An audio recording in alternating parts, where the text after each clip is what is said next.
Good morning and namaste. My name Vasudha. Thank you for pronouncing it so beautifully. 100 good karma points to you today. Uh, my name Vasudha actually means the earth goddess, but you can call me goddess for short. I'm here today to talk about the Hindu reverence, the Hindu veneration for nature, and the Hindu love for nature. And we love her to death. I begin with the story of the river Ganga. The river Ganga, or Ganges as she is known in Western literature, is the soul of India. And we don't talk about Hinduism without telling stories. In fact, all of Hinduism is about stories. The origins of the river Ganga are well known to most Hindu children. It is said that Bhagirath, a prince, wanted salvation for all his ancestors. And the way he was told, what he was told was he has to get the river, holy river Ganga, the celestial river, who flows in the firmament, in the underworld, and on this earth, out here. And when his ancestors' ashes were drenched with the sacred river, they would get salvation. And so he meditated for thousands of years, sometimes on one foot. And finally, River Ganga told him she would come down to earth. She was pleased with his penance. But there was nothing to break her fall. If she came down with the force that she usually did, this earth would be flooded. And so back he was, meditating again, this time on the god Shiva. And the Lord Shiva said, yes, he would absolutely break her fall with his matted locks. And there he is standing, waiting for River Ganga to fall. And she, in her arrogance, just came down so fast that she believed she could go through his hair and flood this earth. And he just took her in his hair, knotted her up, and kept her prisoner there. And Bhagirath said, hey, wait a minute. I meditated for thousands of years to get the Ganga here. And I meditated for another thousands of years for Lord Shiva to catch, to break a fall. And now you catch her and hold her prisoner and won't give me any water? So he let go one drop of the water, and she flows through this subcontinent of India. But not only does she flow there, sacralizing this entire subcontinent, but in fact, the whole world. And the Hindus are mindful of her presence in waters all over the world, and mindful of the sacrality of this earth. She is represented as a goddess, seated on the, oops, I'm sorry about the typo, on the lotus flower and a crocodile. Rivers are represented in many ways in India, as formless, as celestial, as being out there, the waters of the universe. They're represented in a form as the goddess, and they're represented as waters on earth, the sacred water itself. The river Ganga comes from the Himalayan mountains and flows through the plains of India, through several states, and giving food and giving water, nourishing millions of people. Millions of people live off her. She is known as Mother Ganga. There are many, many prayers addressed to her in Sanskrit and in vernacular literature. Here's just a few verses, a random one, not even the best one. Salutations to she who is the form of the universe, who's the form of Lord Brahma, the form of Vedas, the sacred scriptures, and who's the form of all medicines, the greatest physicians. She is the one who cures all diseases, the antidote of all poisons. She gives pleasures, she takes us to heaven. That's a representation of a painting of River Ganga in an anthropomorphic form, actually from East Lansing. in a Hindu temple there. Yeah.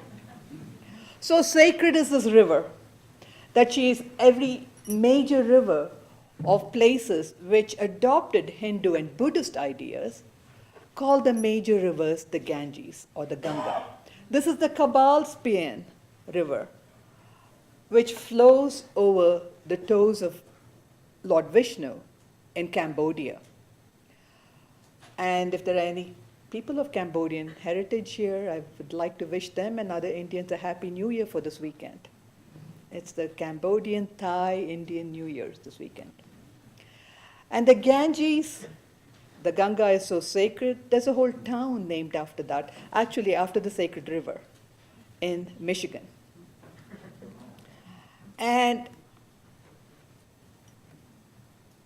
during rituals of temple consecration, the waters of the river Ganga are brought and mingled with the waters of different rivers in this country and consecrated, because all rivers are sacred and they're life-giving, there are mothers.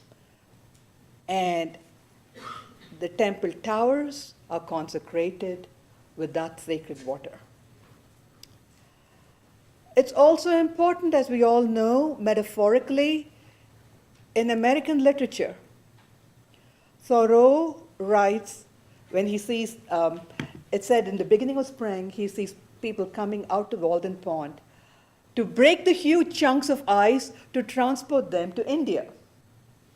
And he writes, in the morning I bathed my intellect in the stupendous and cosmogonal philosophy of the Bhagavad Gita, one of our sacred texts, since whose composition years of the gods have elapsed, and in comparison with which our modern world and its literature seem puny and trivial.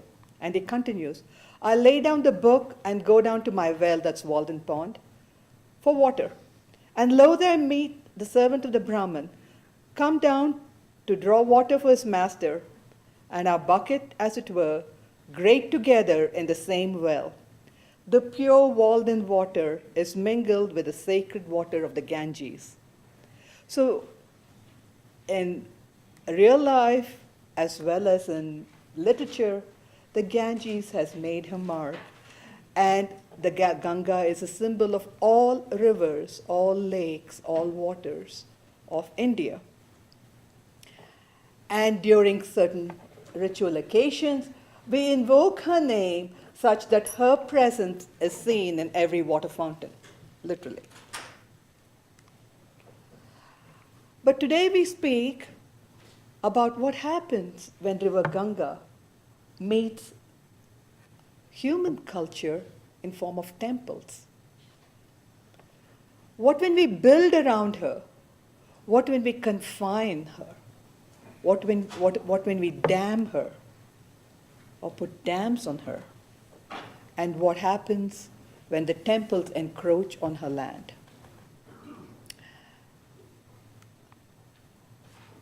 The river waters are helpful in every form, the pure waters as well as the slush, as we heard. No slush, no lotus.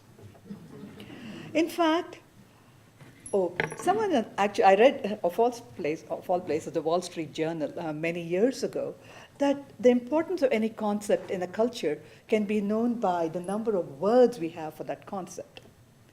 So if there are apparently 60 words to denote different kinds of frost and snow and precipitation in Japanese, it shows how important aesthetically and in real life that word is. As we have dozens of words for different kinds of lentils in India, but there's only one word, lentil, in English. And if you take, or if you take precipitation in South India, where the average temperature is about 85, we have one word for rain, snow, ice, everything, just one word. But for lotus flower, we have hundreds of words, literally. That's an exaggeration, certainly about a dozen that I can name off the top of my head. And one of the words is born of slush, pankaja.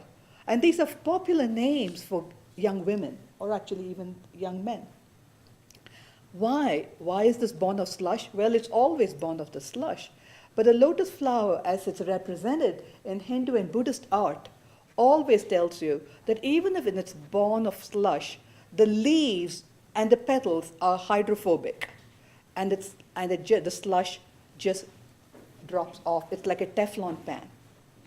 And so too, when human beings grow off this earth, we should let go that slush and let it slide off our petals and not let us make you yuck inside, so to speak. And so the lotus flower is a great example of what can happen, how we should be. Not only is the river Ganges or Ganga or the land that in which she flows important, all of India is sacred and all of the world. And we are mindful, actually, even if as I speak, I am mindful that the earth that we are standing on right here is a sacred earth for many people who've lived here for thousands of years, sacred to the Ute people, and so on. And Bharat Mata is, in fact, frequently spoken of as a goddess. And the words here say, Ma tujhe salam. Salam as in shalom, as in peace to you. And in the late 19th century, a famous song addressed her as I bow down to the mother. This became the national song of India during the struggle for India's independence. And the words, the official translation is, Mother, I salute thee, rich with thy hurrying streams, bright with orchard gleams, cool with the wind of delight, and so on. Mother free. And this trope has been carried on and on. Now you can pick up dozens of songs which are sung in classical music. And this one, Victory, Victory to Mother India, sung by the wise, filled with forests, comfort of the despondent, and so on.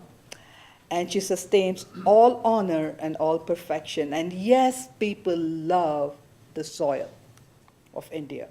Our very national anthem carries the words, the heights of the Vindhyas, the mountains, and the Himalayas, the abode of snow, Himalaya, repeated in the echoes, the Ganges and the Yamuna blended with the music and the waves of the ocean celebrated.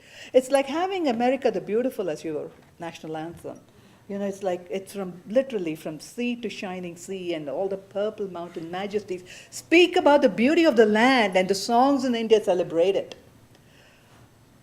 As you get the point, really we have no lack of texts, sacred or otherwise, to glorify the lands and the rivers that we live in. But let's do a little reality check. We do know the power of religion in India. This is a street sign just somewhere in Bangalore. I was passing the car, literally jumped out of the car and took a picture. There's a picture of a Hindu god, Ganesha, Jesus, the Kaaba. Just so every religion is included here, we try to get very inclusive.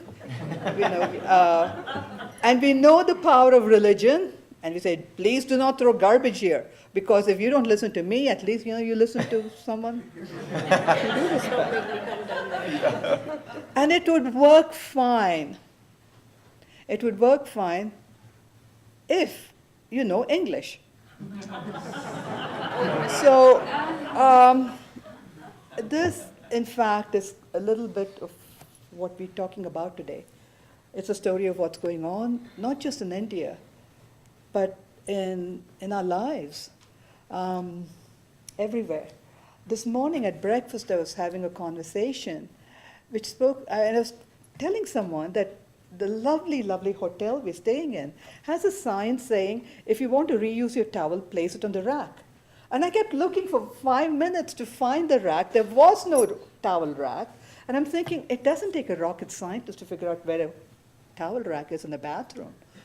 And what they meant was the little cubby, a little wooden cubby right underneath.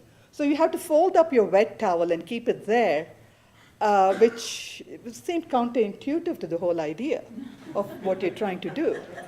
So our messages get lost in the translation, or in effect. And it's the story of the garbage. A few caveats before I go on. It's well into half my talk here that I'm giving the caveats, but the first thing I have to say is I do not propose to speak on behalf of 1 billion people. I would love to. And, I mean, in my more megalomaniac moments, I do think I am speaking for everyone, but I speak from with an academic voice and what I've been looking at as a participant observer and as for someone who's been studying this for centuries, literally.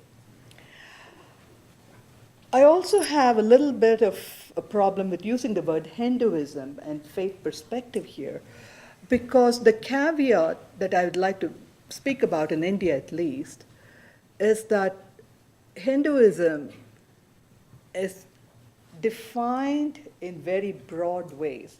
And it's not just belief, because if we go by way of belief, there are many of them. We can't even agree to the name of a god. And there are conversations in our Upanishads, 6th century BC. How many gods are there? Well, anyone wants to take a guess here how many gods there are in Hinduism? Go for a check. One? Close. 300,000. Actually, 330 million, give or take. And there's a conversation, how many gods are there? Oh, 330 million. Are you sure? No, 330. Are you sure? 33? Really? 3. Are you sure? 1.5. If God is infinite, God could be a rational number. Are you sure? 1, but it's 330 million. And it loops it back to 33, meaning God is not subject to number or to gender. Infinity is infinity. So I do not speak on behalf of 1 billion people, most of the time. I also want to say that Hindus are broadly defined. The legal system in India does define who a Hindu is, because as some of you may know, we have one common criminal code, penal code. But family law depends on which religion you belong to. So how you marry, how you inherit, are you renouncing to become an ascetic or a monk? How you divorce, how you inherit, how you adopt, all depends which religion you belong to.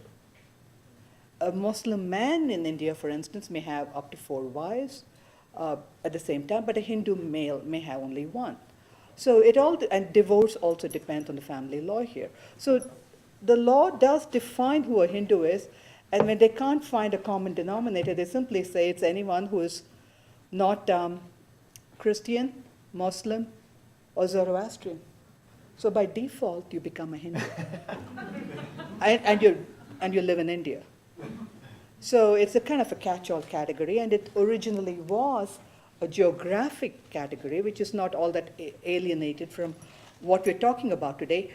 The word Hindu, like India, comes from the river Sindhu or Indus. So it was a geographic area till about the 18th century or so, and became a name for a religion when the British came and they needed a name and so on, though it had been used off and on before, but it was used for anyone who lived east of the river Indus. The third caveat is that since the rivers and the mountains are common to all people in India, there's no one rule in India, or one law, or one sense of efforts which will carry weight for everyone. I can't throw garbage here, and then I have everyone else want to be clean. Does that mean I have only 3 more minutes? Okay, sorry. Okay, I'm going to wind it up in 5 if you will give me. Okay. So the prayer to River Ganga says, "Hey Ganga, appear in my front as my back, appear on both sides, let me be a part of you." Well, not if you know what River Ganga is today. Pollution on the River Ganga, sewage entering the River Ganga. And if you really want to know how much, I'll tell you. There's untreated sewage, there's industrial waste from tanneries, rotting garbage, half-burnt corpses. the dams up the river. This is where religion can come back to hurt the cause. It is not facilitating environmentalism, it's actually helping the degradation of the rivers. This reckless industrialization and rapid urbanization. Millions of liters of sewage released into the Ganga every day. It's robbed of oxygen.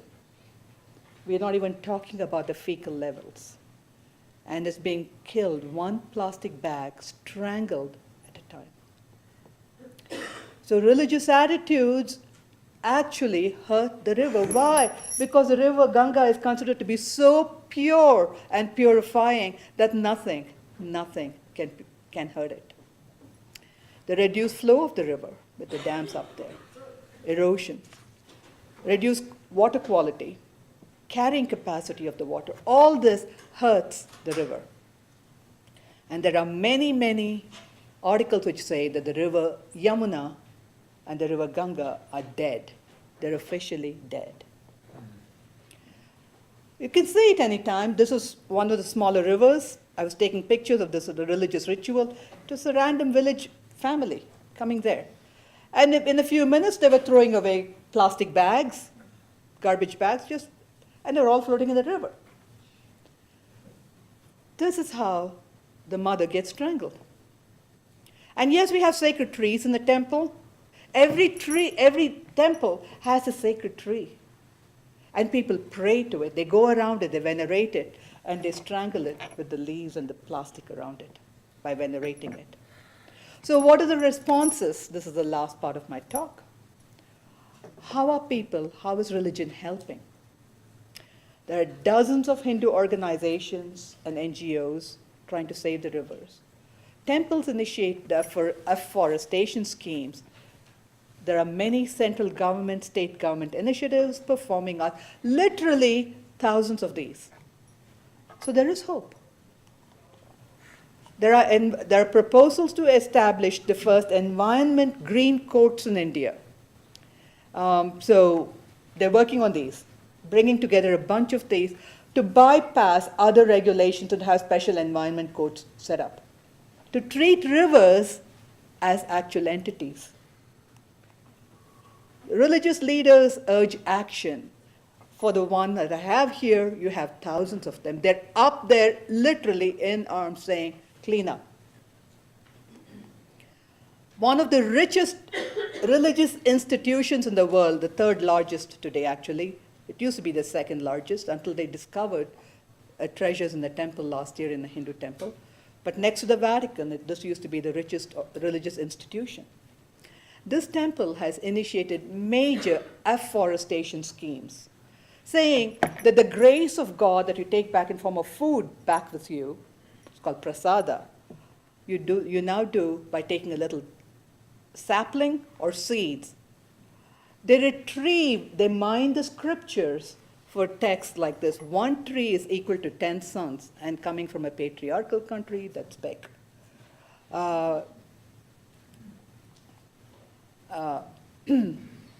They have huge gardens set up with trees, plants, and give this for like literally a nickel or a dime.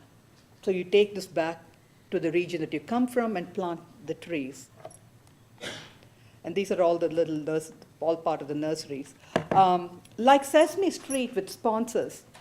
When you give so much money, your name gets to be put on trees, your birthday is marked, and so on.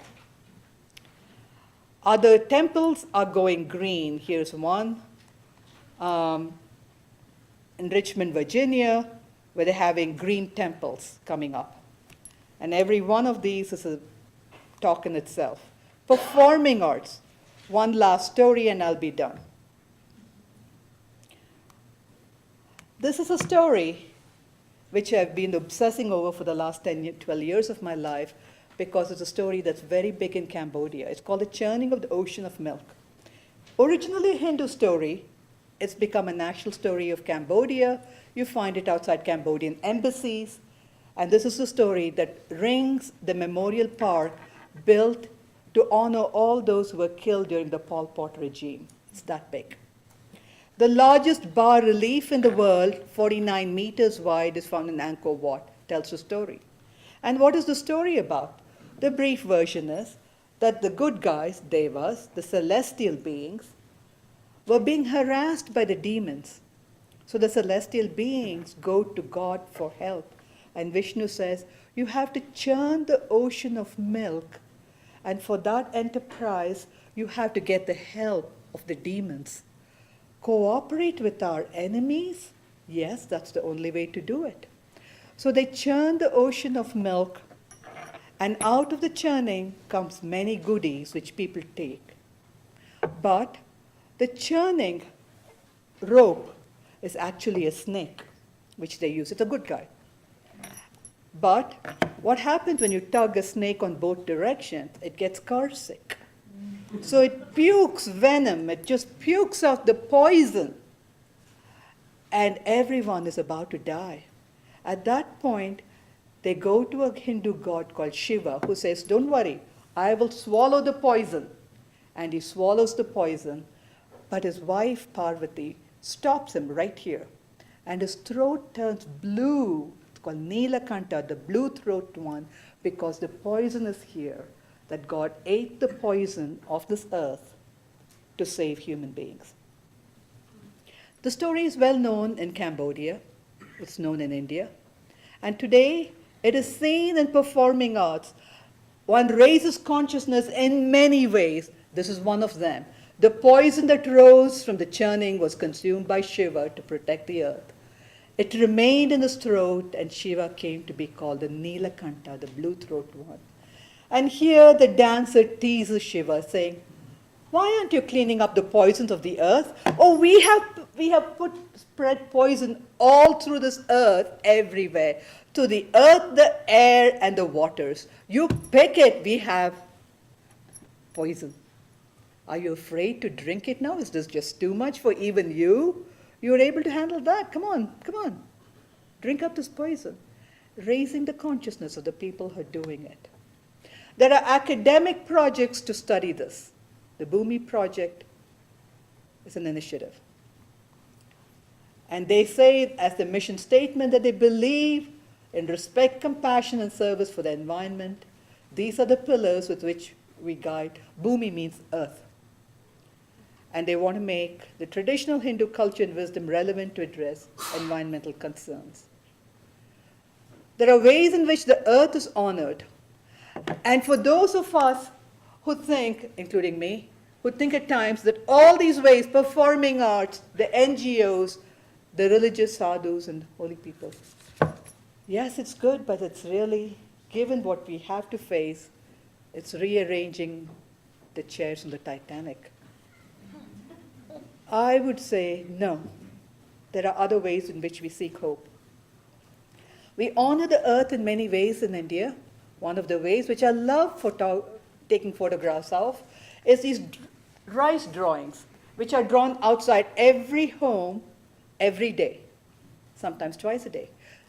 Traditionally done with rice flour, it was hoped that insects would feed on it, and that way you sustain the other beings of this earth, the little beings, the insects.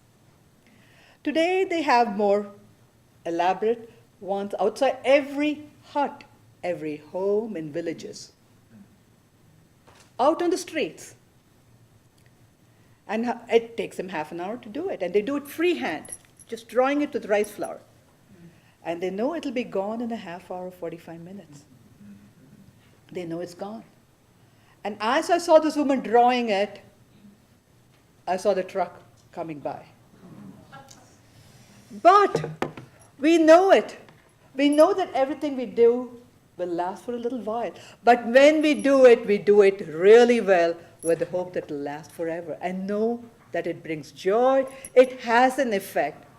So however, what little things we do, whether it's a conference, whether it's drawing on the earth, whether it is saving one plastic bag at a time, we do it because it matters and it's important and it will have effect. And after every dance, a dancer will seek forgiveness from Mother Earth for trampling on her. This is a well-known gesture that everyone is familiar with. And we too seek forgiveness of this earth for all the crimes that we have done. I end with a song from the Rig Veda. Let there be peace in the firmament, the sky and the earth, waters, herbs and trees, and to all be peace.